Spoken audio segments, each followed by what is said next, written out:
औज़ुबिल्लाहिमिनश्शैतानिर्रजीम बिस्मिल्लाहिर्रहमानिर्रहीम अस्सलाम वालेकुम।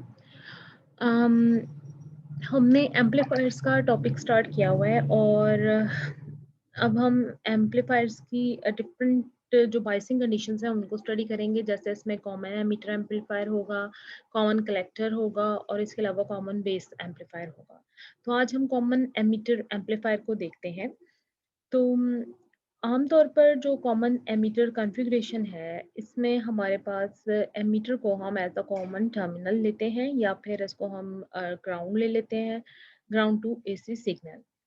आमतौर पर कॉमन एमीटर एम्पलीफायर्स जो होते हैं, they exhibit the high voltage gain and they exhibit high current gain. मतलब इसमें हाई वोल्टेज गेन और हाई करंट गेन हमें मिलता है। इसको हम देखते हैं कि अब होता क्या है बेसिकली इसमें। ये आपको एक फिगर नज़र आ रही है जो कॉमन एमीटर एम्पलीफायर की। आप इसमें देखें कि आपने जो इनपुट है, इनपुट को भी कैपेसिटिवली कपल्ड किया गया है और इसी तरीके से आउटपुट जो है यहाँ पर भी एक कैपेसिटर लगाया गया है C3, यानी इसको भी कैपेसिटिवली कपल्ड किया गया है। और जबकि जो एमीटर है, एमीटर के रेजिस्टेंस के साथ भी हमने एक बाईपास कैपेसिटर अटैच किया है जिसको C2 कह रहे हैं, which is from emitter to ground. अब जो इनपुट सिग्नल आता है उसको हम वी इन कहते हैं और ये जो इनपुट सिग्नल वी इन है इसको हमने कैपेसिटिवली कपल्ड किया है टू द बेस टर्मिनल। और इसी तरीके से जो आउटपुट सिग्नल है वी आउट उसको हमने कैपेसिटिवली कपल किया है फ्रॉम कलेक्टर टू लोड। तो एम्पलीफाइड आउटपुट जो है it is 180 degree out of phase with the input because the AC signal is applied to the base terminal as the input और it is taken from the collector terminal. Collector terminal से हम इसको output को ले लेते हैं as उस AC signal की आउटपुट को जिसको हम एम्पलीफाई करना हमारा मकसद है। एमीटर जो है it is common to both the input and output signal, दोनों के लिए ये कॉमन है और कोई सिग्नल जो है आपको एमीटर के अक्रॉस नज़र नहीं आता क्योंकि आपने इसको बाईपास किया हुआ है कैपेसिटर के साथ, जिसका मतलब है आपने इसको इफेक्टिवली शॉर्ट कर दिया है एमीटर को ग्राउंड के साथ एट द सिग्नल फ्रीक्वेंसी। अब जितने भी एम्पलीफायर्स हैं they have a combination of both AC and DC operation. ठीक है जी। तो इसका मतलब है कि हमें इसमें एसी और डीसी ऑपरेशन दोनों की ही वैल्यूज या दोनों के ही जो रिलेटेड हमारे पास वोल्टेजेस और करंट्स हैं उनको कंसीडर करना पड़ता है। ये हमारे पास बेस के क्रॉस हमने सिग्नल दिया हुआ है ये और इसके क्रॉस हमें आउटपुट जो है लोड के क्रॉस मिल जाता है कलेक्टर के क्रॉस। बीटा डीसी जो इस केस में है वो 150 है और बीटा एसी जो है वो 160 है।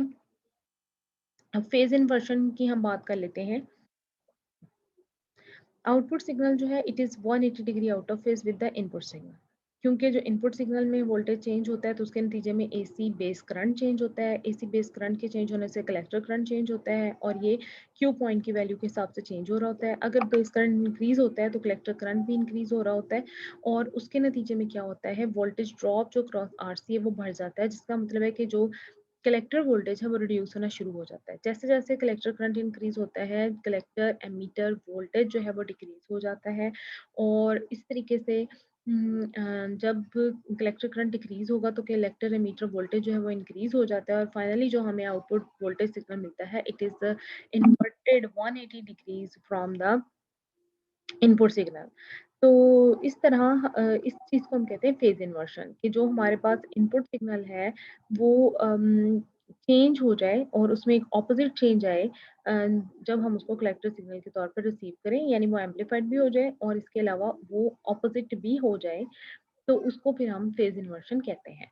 अब हम इस सर्किट का जब डीसी एनालिसिस करते हैं तो हमें क्या करना पड़ेगा कि हम जितने भी जो कैपेसिटर्स हैं इनको हम निकाल देंगे इसमें से, क्योंकि कैपेसिटर्स जो है वो ओपन सर्किट्स की तरह बिहेव करते हैं डीसी करंट के लिए। ये मैंने आपको कल भी बताया था कि क्योंकि जो कैपेसिटर होता है उसकी जो रेजिस्टेंस होती है या जो रिएक्टेंस होती है this is inversely proportional to frequency और डायरेक्ट करंट की कोई फ्रीक्वेंसी नहीं होती तो रिएक्टेंस हमें मैक्सिमम नजर आती है। तो इसका मतलब है कि वहां पर हमें ओपन सर्किट की तरह ये बिहेव करेगा, यानी हमें कोई करंट जो है इसके क्रॉस गुजरता हुआ नजर नहीं आएगा। तो उस केस में जब हम डीसी एनालिसिस करेंगे तो हम जितने भी कैपेसिटर के पॉइंट्स हैं उन सबको निकाल देंगे और डीसी बायस वैल्यूज जो हैं उनको पहले हम डिटरमिन करेंगे। तो डीसी इक्विवेलेंट सर्किट जो सर्किट को हम डेवलप करेंगे बाय रिमूविंग द कपलिंग और बायपास कैपेसिटर्स। और क्योंकि यहाँ पर ये ओपन की तरह बिहेव करते हैं कि कोई सर्किट आपको नजर आएगा इस तरफ कोई करंट नहीं गुजरा तो हम इसको रिमूव कर देते हैं। This also removes the load resistor and the signal source, यानी हमें ये यहाँ से लेके ये भी इसका हिस्सा नहीं होगा और इसके अलावा इसको भी हम खत्म कर देंगे और इसको भी हम खत्म कर देंगे। हमारे पास जो सर्किट रह जाएगा वो ये रह जाएगा।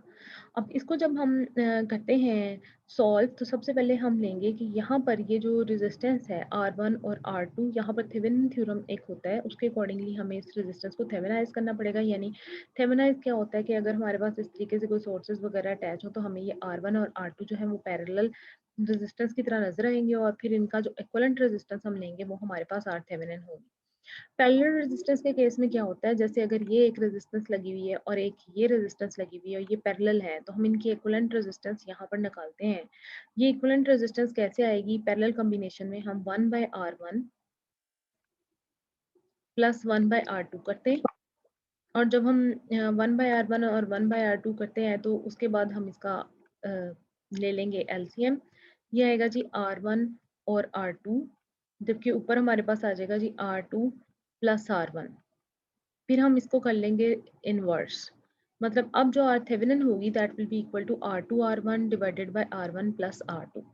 अब R1 और R2 की वैल्यूज को हमने पुट किया तो ये हमारे पास आर थेवेनिन आ गई। अब वी थेवेनिन वो वोल्टेज है जो यहाँ पर हमें अपीयर होना है बेस के क्रॉस, और वो वोल्टेज डिवाइडर सर्किट से हमें नजर आएगा। उसके लिए हम क्या करेंगे, R2 will be divided by R1 plus R2 into VCC। ये वो वोल्टेज है जो VCC की वजह से हमें मिल रहा है, क्योंकि एक ही वोल्टेज सोर्स हमारे पास मौजूद है, वो आ गया ये। अब हमारे पास ये जो लूप है इसमें हम देखेंगे कि बेस के क्रॉस कितना हमारे पास करंट होगा, तो उसके लिए हमारे पास ये लूप हम कंसीडर करेंगे। इस लूप में हमारे पास जो रेजिस्टेंस हम यूज करेंगे वो हमारे पास थेवेनिन रेजिस्टेंस होगी, और इसके अलावा जो वोल्टेज हमारे पास होगा वो वी थेवेनिन होगा।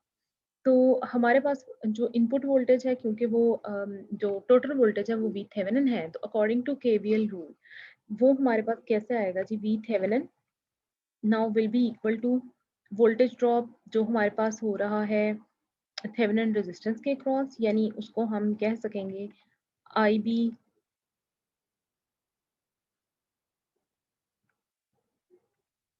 आर थेवेनिन, फिर प्लस हमारे पास आता है जी VBE,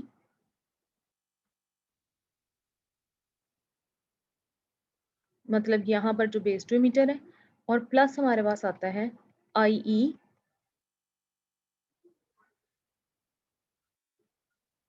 RE, यानी RE के क्रॉस जो हमारे पास वोल्टेज ड्रॉप हो रहा है। फाइनली जब हम इसको सॉल्व करते हैं तो हमारे पास वी थेवेनिन माइनस VBE हो जाता है, which is equal to I B R Thevenin plus IE RE आ जाता है, और IB को हम ले लेते हैं in terms of IE which is IE by R beta DC। तो हम यहाँ पर IB की जगह पर IE divided by beta DC लिख देते हैं, और हमारे पास ये जो इक्वेशन है वो इस फॉर्म में चले जाएगी, V Thevenin minus VBE divided by RE plus this RE plus R Thevenin by beta DC। तो ये आपके पास IE करंट आ गया है। अब जो IE करंट है that is almost equivalent to IC current, तो वो ये आ जाता है। अब अगर हम VE निकालना चाहें, यानी इस पॉइंट पर जो वोल्टेज है वो हमारे पास होगा जी IE RE। इसी तरीके से VB अगर इस पॉइंट पे निकालना चाहें, तो क्योंकि VB हमारे पास बराबर होता है जी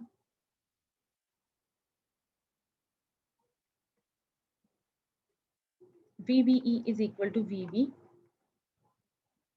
माइनस VE। अब VBE जो है ये हमारे पास बराबर होता है 0.7 के, तो हम VB निकालना चाहते हैं तो VBE प्लस VE आएगा, यानी 0.7 प्लस VE, तो ये हमारे पास आ जाता है। इसी तरीके से अगर यहाँ पर जो वोल्टेज है VC वो निकालना चाहेंगे तो वो हमारे पास आएगा according to Kirchhoff rule VCC minus ICRC, मतलब टोटल वोल्टेज माइनस वो वोल्टेज जो ICRC पे ड्रॉप हो रहा है, तो वो हमारे पास आ गया। अब VCE निकालना चाहेंगे तो वो हमारे पास VC माइनस VE आ जाएगा। तो इन दिस वे ये डीसी एनालिसिस के अकॉर्डिंगली हमें वीसीई और आईसी की वैल्यू मिल जाती है। अब अगर हम एसी एनालिसिस करना चाहें इस सर्किट का, तो उसके लिए हमें क्या करना पड़ेगा? To analyze the AC signal operation of an amplifier, AC equivalent circuit जो है वो हमें डेवलप करना पड़ेगा। उसके लिए हमारे जो कैपेसिटर्स थे C1, C2 और C3 they will be replaced by effective shorts, क्योंकि अल्टरनेटिव करंट जो है वो गुजर सकता है कैपेसिटर में से। तो अब जो कैपेसिटर जो पहले डीसी एनालिसिस के लिए ओपन थे, अब वो शॉर्ट की तरह बिहेव करेंगे और उनकी जो वैल्यूज हैं उनको हम इस तरह से सिलेक्ट करेंगे कि जो XC है, जो उनकी रिएक्टेंस है, वो निग्लिजिबल हो एट द सिग्नल फ्रीक्वेंसी, और उसको फिर हम कंसीडर कर सकें 0 हो। इसी तरीके से जो डीसी सोर्स है उसको फिर हम रिप्लेस कर देंगे ग्राउंड के साथ। यानी हमारे पास जो सर्किट है वो कुछ इस किस्म का नजर आएगा कि R1 के अक्रॉस, क्योंकि VCC है, ये देखें VCC अटैच था R1 के साथ, तो हमने उसको सोर्स की तरह लगा दिया। इसी तरीके से आपके पास आउटपुट जो है RC, वो भी क्योंकि अटैच है, ये देखें VCC के, तो वो भी सोर्स की तरह, और इसी तरीके से RA जो है वो भी अटैच है VCC से, तो उसको भी हम सोर्स की तरह, ग्राउंड की तरह बिहेव करेंगे। तो जितने भी डीसी सोर्स हैं they will be replaced by ground. DC voltage source की जो इंटरनल रेजिस्टेंस है वो 0 ओम के नियरली इक्वल है, क्योंकि इसमें कांस्टेंट वोल्टेज है that is independent of the load, और जो no AC voltage can be developed across it, so it is appear as AC short. इसलिए डीसी सोर्स को हम एसी ग्राउंड के तौर पर लिख लेते हैं। और ये जितने भी रेड वाले पोर्शंस हैं, इसका मतलब है यहाँ यहाँ पर VCC जो सोर्स है वो अटैच है। एसी करंट सर्किट हमें नज़र आ रहा है for the common ammeter amplifier, और ये 6.10 ए जो फिगर है इसमें हमें नज़र आ रहा है। यहाँ पर देखें कि RC और R1 के लिए को हमने कनेक्ट किया हुआ है एसी ग्राउंड के साथ, यानी दोनों जो है आपके पास रेड नज़र आ रहा है। तो एक्चुअल सर्किट में ये सब के सब जितने भी रेड नज़र आ रहे हैं ये VCC के साथ अटैच्ड हैं, और इनको हमने एसी ग्राउंड कहा हुआ है। अब एसी एनालिसिस में जो एसी ग्राउंड है और जो एक्चुअल ग्राउंड है उनको हम सेम पॉइंट, इलेक्ट्रिक पॉइंट की तरह डील करते हैं, क्योंकि ग्राउंड का मतलब ये होता है कि ये जितने भी आपके पास लेवल है ना, इन सब पर वोल्टेज का वो सेम है, चाहे वो 0 है चाहे वो 12 वोल्ट है, मतलब सबके लिए सेम ही वोल्टेज है। तो यहाँ पर क्योंकि जो एम्पलीफायर है कॉमन एमीटर एम्पलीफायर है, तो इसमें जो बाईपास कैपेसिटर है वो एमीटर को एसी ग्राउंड पे रखता है, और यहाँ पर जो ग्राउंड पॉइंट है वो कॉमन पॉइंट है इन सर्किट में। तो इसलिए यहाँ पर आपके पास एमीटर जो है वो भी ग्राउंडेड है, कॉमन एमीटर होने की वजह से। कॉमन का मतलब यही होता है कि ये ग्राउंड है। अच्छा जी, अब सिग्नल वोल्टेज, एसी वोल्टेज को देखते हैं हम बेस पे कितना आएगा। अब अगर हम इसके क्रॉस एक एसी वोल्टेज सोर्स लगा दें, यानी Vs जो है it is connected to the input, ये हमने बी फिगर में कर दिया है। तो इंटरनल रेजिस्टेंस जो एसी सोर्स की है हम वो कंसीडर कर लेते हैं 0 ओम है। तो जितनी भी आपके पास सोर्स वोल्टेज होंगे जो अपीयर होंगे बेस टर्मिनल पर, वो हम उन सब के अक्रॉस जो इंटरनल रेजिस्टेंस है वो 0 ओम है। तो अब अगर एसी सोर्स जो है उसकी रेजिस्टेंस जो है वो नॉन जीरो है, तो फिर 3 फैक्टर्स जो है वो हमें लेने पड़ेंगे in determining the actual signal voltage at the base. यानी क्या होगा कि यहाँ पर एक सोर्स रेजिस्टेंस RS होगी, और जो बायस रेजिस्टेंस है वो R1 पैरेलल टू R2 होगी, और जो एसी इनपुट रेजिस्टेंस है वो R इन बेस होगी। अब this is illustrated in the figure that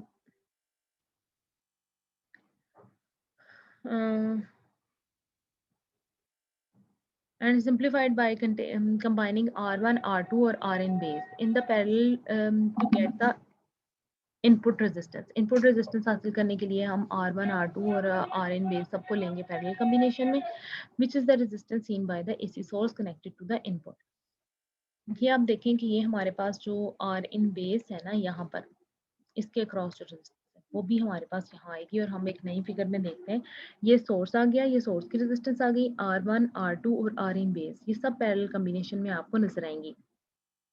और अगर हम देखना चाहें, high value of the input resistance is desirable so that the amplifier will not excessively load the signal source. हमें एक हायर इनपुट रेजिस्टेंस जो है वो चाहिए होती है, और ये बिल्कुल अपोजिट है जैसे हमें कोई क्यू पॉइंट हम अचीव करना चाहें जिसके लिए हमारे पास रेजिस्टेंस जो है वो स्मॉलर होने चाहिए। तो अब टोटल जो रेजिस्टेंस होगी that will be equal to R1 parallel to R2 parallel to R in base. तब जितनी भी पैरेलल रेजिस्टेंसेस हैं इनको हम सॉल्व करेंगे, और जब ऐसे लिख देते हैं ना तो इसका मतलब है कि हम इसको कैसे सॉल्व करेंगे। हम पहले लेंगे 1 divided by 1 by R1 plus 1 by R2 plus 1 by R in base.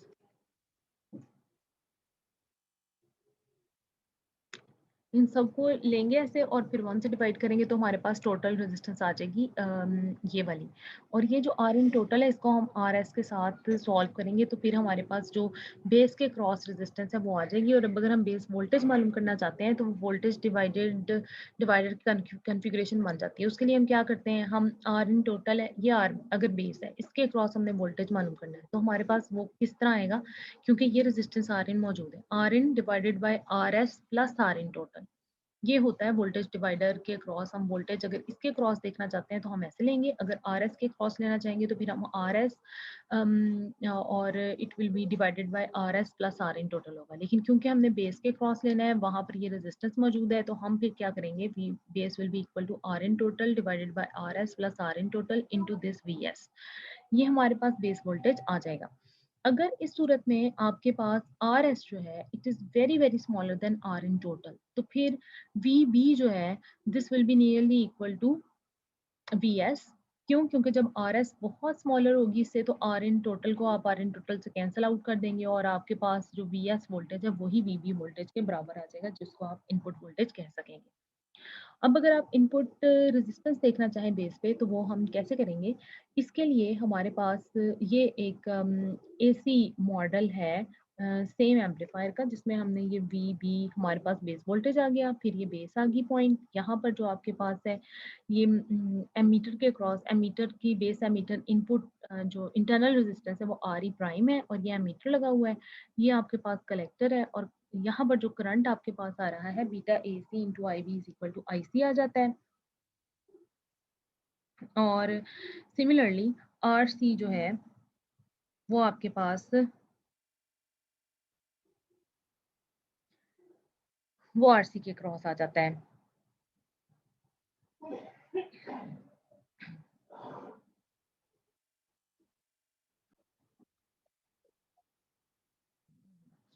तो इस केस में अब हम जब इनपुट रेजिस्टेंस बेस इस केस में इनपुट रेजिस्टेंस जब हम बेस के क्रॉस मालूम करना चाहेंगे तो उसके लिए हमें एक एक्सप्रेशन जो है वो डेवलप करना पड़ेगा for this AC input resistance looking in at the base।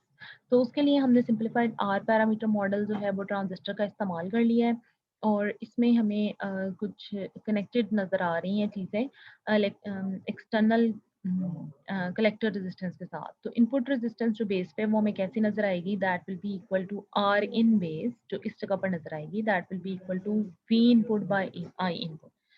We input जो है वो आपके पास वी बी है और आई इनपुट आई बी है।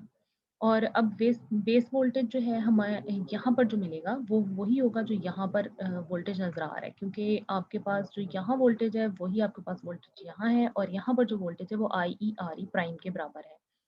तो आई ई क्योंकि यहाँ पर नियरली इक्वल है आई सी के, तो हम आई बी को कैसे ले सकते हैं, I B is nearly equal to I E by beta E C. और क्योंकि ये आपके पास होता है आई सी बाई बीटा ए सी के बराबर ना, तो आप आई सी को जब नियरली इक्वल टू आई लेते हैं तो आई ई बाई बीटा ई ए सी आ जाएगा। अब वी बी और आई बी की वैल्यू लगाते हैं तो I E R E prime by I E और बीटा ए सी आ जाएगा, आई ई से कैंसिल हो जाएगा और ये जो बीटा ए सी है वो आर ई प्राइम के साथ मल्टीप्लाई हो जाएगा।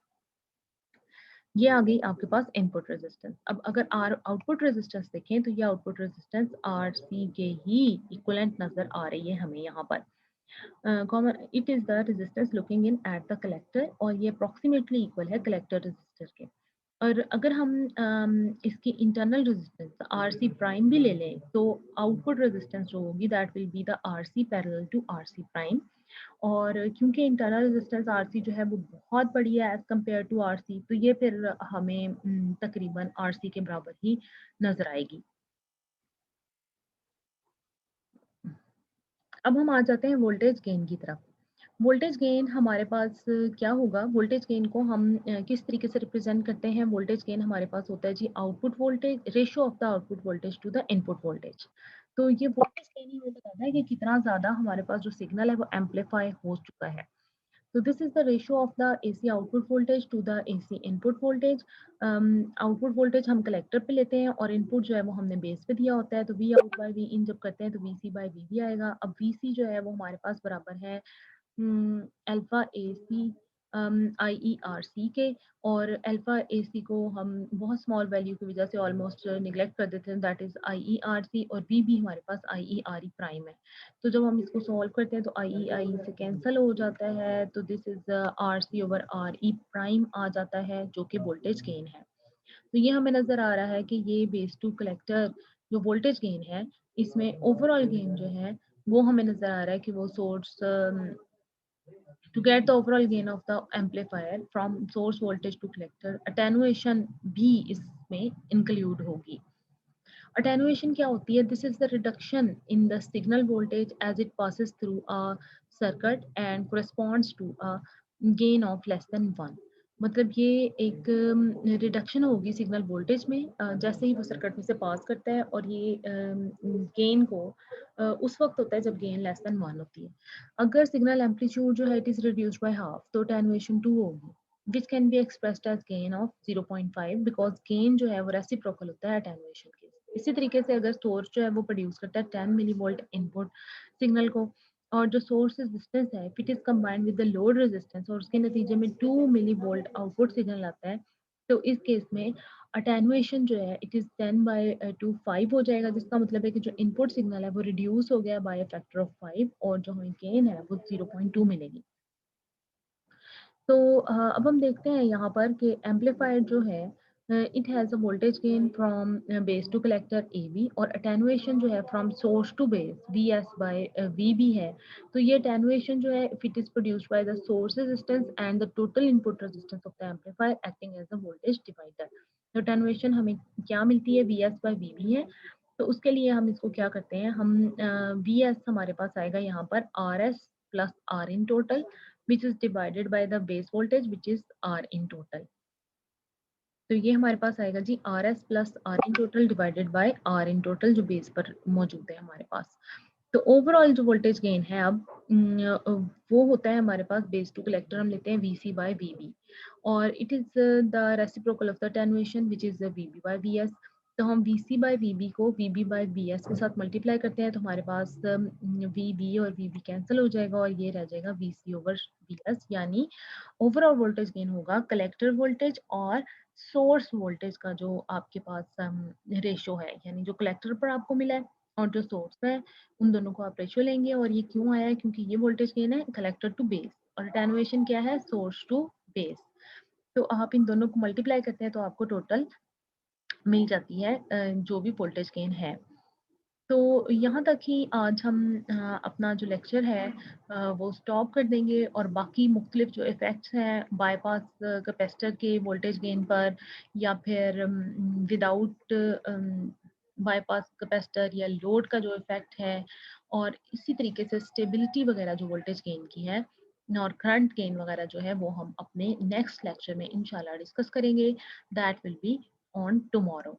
तो अभी हम जो वोल्टेज गेन तक, टोटल वोल्टेज गेन तक जो हमने पढ़ा है, that will B for today lecture.